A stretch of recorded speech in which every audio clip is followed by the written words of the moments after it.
नमस्कार साथियों, मैं प्रभात स्वागत करता हूं आपके अपने YouTube चैनल पर जिसका नाम है प्रभात एजुकेशन पॉइंट।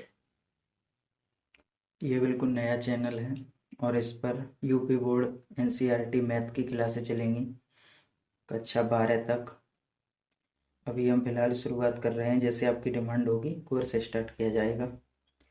तो आज हम बात करते हैं त्रिभुज के बारे में। चैनल का नाम ध्यान रखिएगा, प्रभात एजुकेशन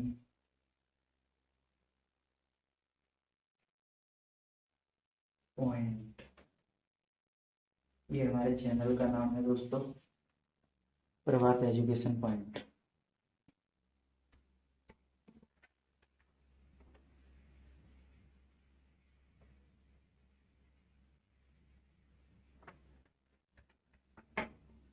तो आज हम आपको बता रहे हैं त्रिभुज के बारे में। त्रिभुज में आपने सुना होगा कई तरह के त्रिभुज होते हैं, तो हम आज बेसिकली त्रिभुज की बात कर लेते हैं।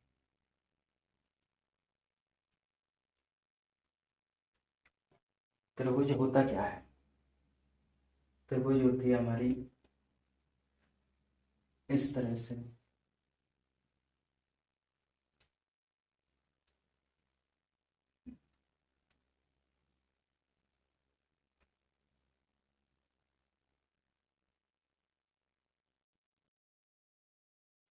पहली बात त्रिभुज की परिभाषा।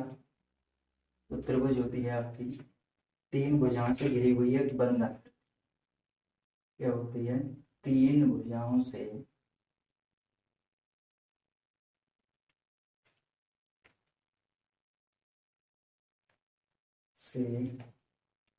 घिरी हुई एक बंद आकृति।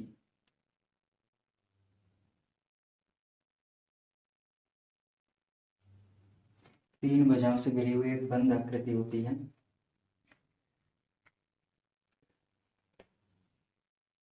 इसमें तीन शीर्ष, शीर्ष यानी कि जिन्हें कोण भी कहते हैं हम, या कोण होते हैं।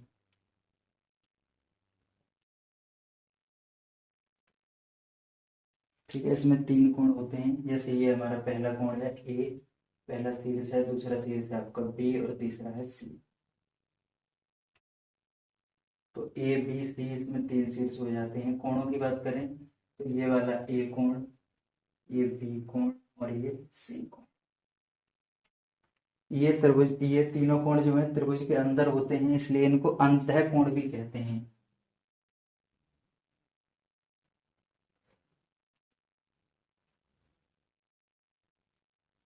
ये इस तरह से लिखेंगे, ये कोण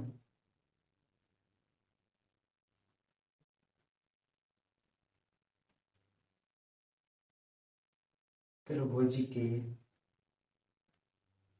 अंतः कोण कहलाते हैं। ये कोण त्रिभुज के अंतः कोण कहलाते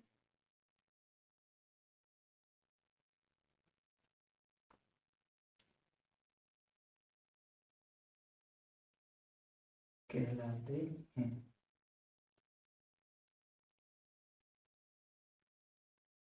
ठीक है, ये तीनों अंतः कोण कहलाते हैं। एक चीज और याद रखिएगा इसके संबंध में कि त्रिभुज के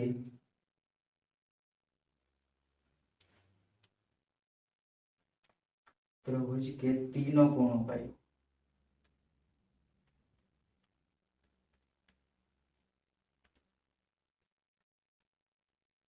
त्रिभुज के तीनों कोणों का योग 180 अंश होता है।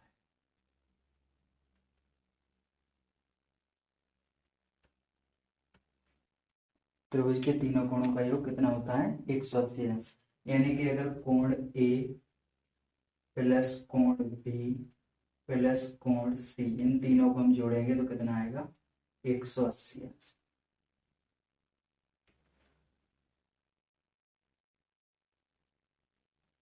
180 अंश होता है त्रिभुज के तीनों कोणों का योग। तीन भुजाएं होती हैं, तीन कोण होते हैं, तीनों अंतः कोणों का योग 180 अंश होता है। त्रिभुज होता क्या है, तो तीन भुजाओं से घिरी हुई एक बंधाकृति होती है। ठीक है, कुछ कोण के संबंध में जानकारी देंगे। कोण, कोण कोणों में आपने पढ़ा होगा कि संपूरक कोण और कोटिपूरक कोण क्या होते हैं, इनके बारे में भी बताने जा रहे हैं। संपूरक कोण और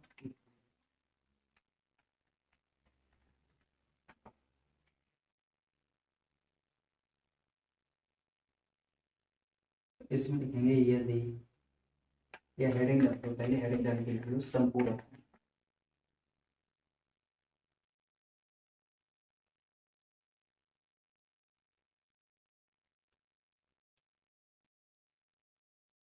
संपूरक कोण, संपूरक कोण क्या होते हैं, जैसे मान लो इस त्रिभुज में तीन कोण है, अब इनमें से कोई से दो कोण अगर जोड़ के 180 अंश बैठ जाते हैं तो उन्हें संपूरक कोण कहते हैं। हालांकि त्रिभुज में ऐसा हो नहीं सकता कि दो कोण 180 बैठ जाएं, चतुर्भुज में हो सकता है। जैसे आपका ये है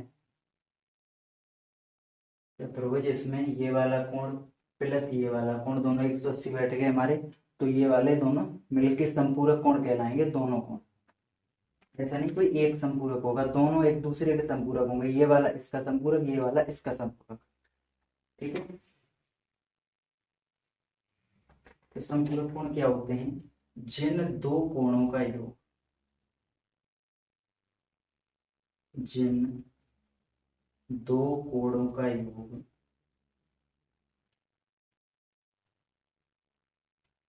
जिन दो कोणों का योग 180 अंश होता है,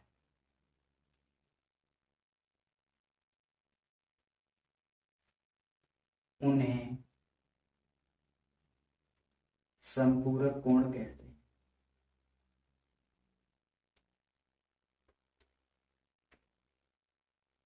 उन्हें संपूरक कोण कहते हैं। ये तो रही संपूरक कोण की बात। अब हम करेंगे कोटिपूरक कोण। कोटिपूरक कोण क्या होते हैं,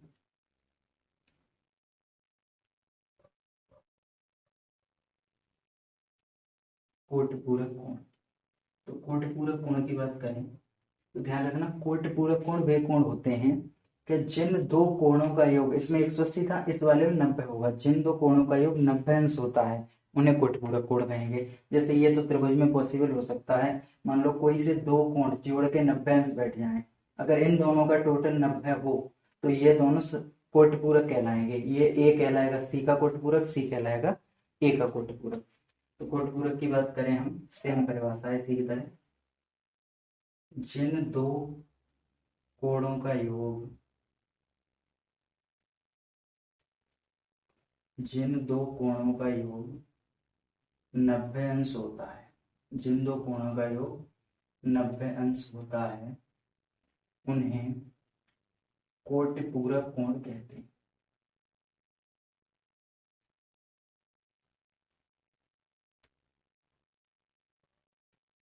उन्हें कोटिपूरक कोण कहते हैं।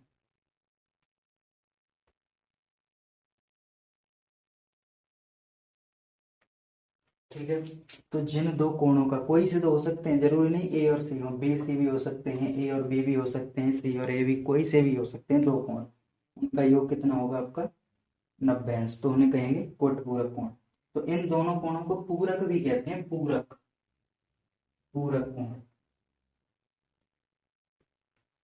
पूरक कोण अगर पेपर में आए आए या किताब में आए पूरक कोण लिखा हुआ, तो उसमें आपको समझ लेना है, अगर त्रिभुज की बात कर रहा है तो कोटिपूरक होगा, और अगर त्रिभुज की बात नहीं कर रहा है, चतुर्भुज वगैरह की बात कर रहा है, तो फिर संपूरक कोण होगा। उसमें केवल पूरक लिख के देता हूँ और पूरा नाम लिख के दे दे संपूरक या कोटिपूरक, तो आप समझ ही जाओगे, कोई दिक्कत ही नहीं है। ठीक, तो वीडियो को पॉज करके आप नोट कर लेना चीज को। ठीक है, इसके आगे हम बात करने वाले हैं फिर त्रिभुज के प्रकार के बारे में, कितनी प्रकार के होते हैं त्रिभुज, इनके क्षेत्रफल क्या होते हैं, परिमाप क्या होते हैं, इन सब चीजों के बारे में हम बात करने वाले हैं। आप इस वीडियो को पॉज करके नोट कर लेना इसको।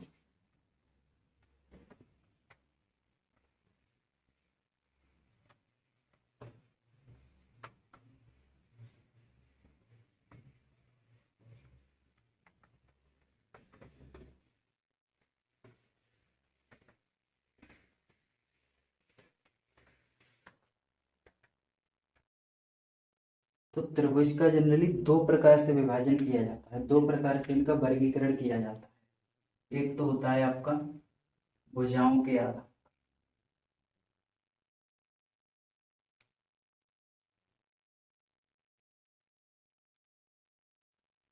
भुजाओं के आधार, भुजाओं के आधार पर कितनी प्रकार के होते हैं। और दूसरा इनका विभाजन होता है आपका कोणों के आधार पर, कोणों के आधार, क्योंकि आप जानते हैं जनरली त्रिभुज में दो ही चीजें होती हैं, कोण प्लस भुजा।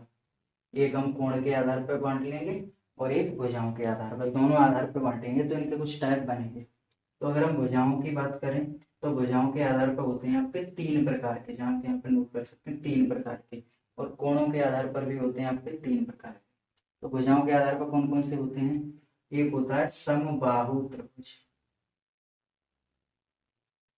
समबाहु त्रिभुज, समबाहु त्रिभुज होता है एक समबाहु मतलब समान भुजाएं, तो समान भुजाओं वाला। हालांकि इसकी परिभाषा वगैरह आगे हम बताएंगे चल के, अभी यहाँ पर टाइप नोट कर लो। समबाहु, समबाहु के बाद में आता है समद्विबाहु,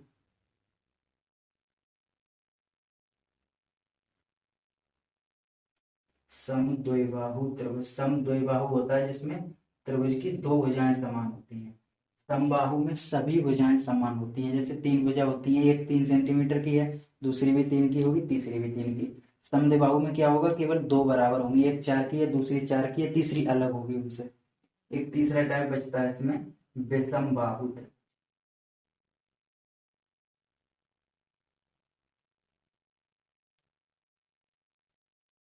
विषमबाहु त्रिभुज। विषमबाहु में क्या होता है, तीनों भुजाएं अलग अलग होती हैं, कोई भी भुजा किसी के भी बराबर नहीं होती। ये बात आप याद रखेंगे। अब बात करते हैं कोणों के आधार पर कौन कौन से टाइप होते हैं। तो कोणों के आधार पर आपका पहला बनता है न्यून कोण त्रिभुज, न्यून कोण त्रिभुज।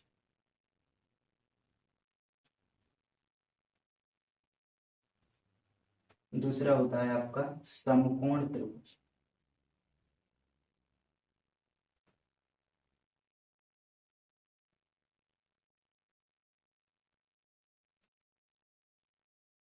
और तीसरा हो जाता है आपका अधिक कोण त्रिभुज, अधिक कोण त्रिभुज।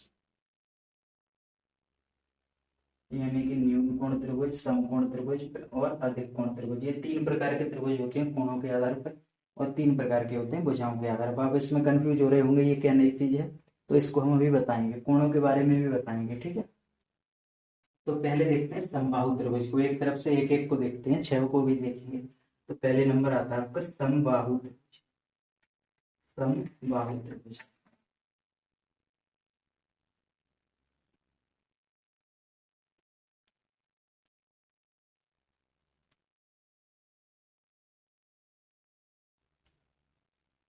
समबाहु त्रिभुज, तो समबाहु त्रिभुज की अगर हम बात करें तो ये एक ऐसा त्रिभुज होता है जिसमें तीनों भुजाएं समान होती हैं। चाहे तो यहाँ पे बना सकते हैं, इसको ड्रॉ करेंगे इस तरह से।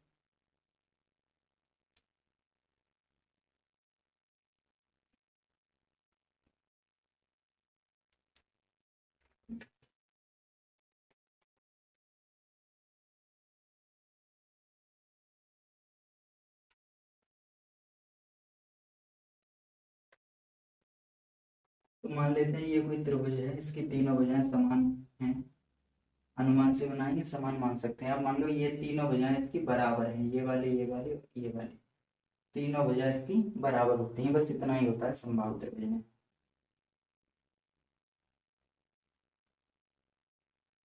इस त्रिभुज में या इस तरह से लिखेंगे, इस त्रिभुज की तीनों भुजाएं, तीनों भुजाएं समान होती हैं, इस त्रिभुज की तीनों भुजाएं समान होती हैं, समान होती हैं। या फिर ये भी कह सकते हैं आपके इस त्रिभुज की सभी भुजाएं समान होती हैं, क्योंकि तीन ही भुजाएं होती हैं त्रिभुज में और तीनों समान, तो मतलब सभी समान। मान लेते हैं कि ये वाली भुजा हमारी ए सेंटीमीटर की है, तो ये भी ए सेंटीमीटर की होगी और ये भी ए सेंटीमीटर की। या मान लीजिए 5 सेंटीमीटर है तो ये भी 5 होगी, ये भी 5 और ये भी 5, तीनों ही बराबर होती हैं भुजा। ठीक है, अब इसमें तीनों भुजा बराबर होती हैं और इसके साथ ही साथ एक चीज और होती है इसमें क्वालिटी की, तीनों कोण भी बराबर होते हैं। ये बात भी नोट करेंगे, तीनों कौन से कोण, अंतः कोण, तीनों अंतः कोण भी समान होते हैं।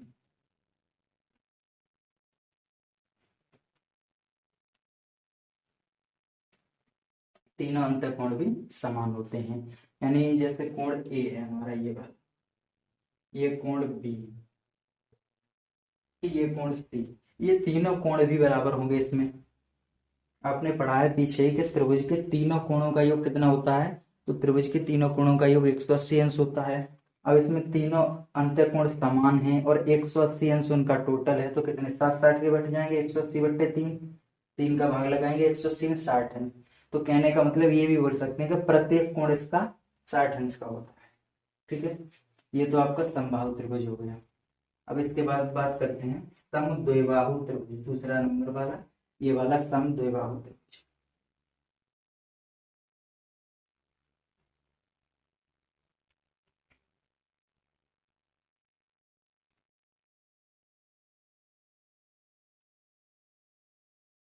समद्विबाहु त्रिभुज, तो समद्विबाहु त्रिभुज में क्या होता है, जैसे इसमें है समबाहु, यानी समान, बाहु माने भुजा, सम माने समान, तो समान भुजा, और इसमें सम माने समान, द्वय माने दो, और बाहु माने भुजा, यानी दो भुजा समान। इसमें दो भुजा समान होती है, इसमें सभी भुजा समान। तो इस त्रिभुज में, इस त्रिभुज में, या फिर ऐसे लिखो, इस त्रिभुज की कोई दो भुजा समान होती है,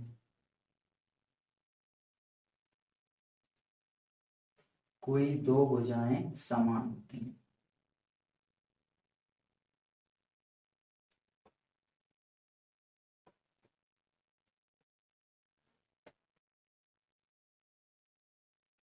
इस त्रिभुज की कोई दो भुजाएं समान होती हैं, और जब दो भुजाएं समान होंगी तो सीधी सी बात है दो कोण भी समान होंगे, तो दो अंतःकोण भी समान होते हैं।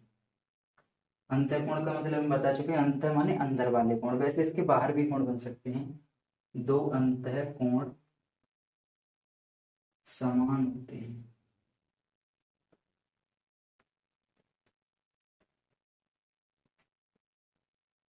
दो अंतःकोण भी समान होते हैं। तो ये किस तरह का होता है,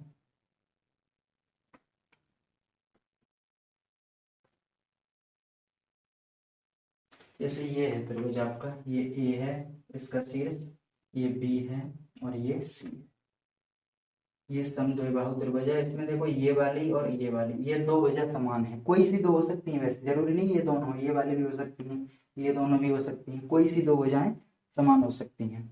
तो इसमें ये वाला कोण है एक ए कोण, ये बी कोण और ये सी कोण, तो इनके तीनों अंतःकोण है, इन तीन में से कोई से दो समान होंगे। अब ऐसा नहीं कि कोई से भी दो हो जाएंगे, इसमें ये वाली दो भुजाएं समान है, तो इनके सम्मुख कोण समान होंगे। सम्मुख रेखा गणित में पढ़ा होगा, इनके सामने जो पढ़ते हैं, जैसे ये वाली भुजा है, इसके सामने कोण कौन सा है, ये वाला, और ये भुजा है इसके सामने ये वाला है, तो मतलब ये दोनों भुजाएं समान है, तो इनके सामने के कोण समान होंगे। तो कौन कौन से कोण समान हो गए, एक ये वाला और एक ये वाला, ये दोनों कोण समान हो जाएंगे, बी और सी। और इसमें इसमें तो सभी भुजाएं बराबर हैं, तो सभी कोण, इसके सामने का ये, इसके सामने का ये और इसके सामने का ये, तीनों ही समान हो जाएंगे। ये त्रिभुज के अंतः कोणों की हम बात कर रहे हैं, वैसे बाहर से कोण भी बन सकते हैं त्रिभुज में। जैसे मान लो ये एक त्रिभुज है और इस, ये नहीं सॉरी, इसको ठीक से बनाओ तब आपको समझ में आएगा। जैसे यहाँ पे देखो,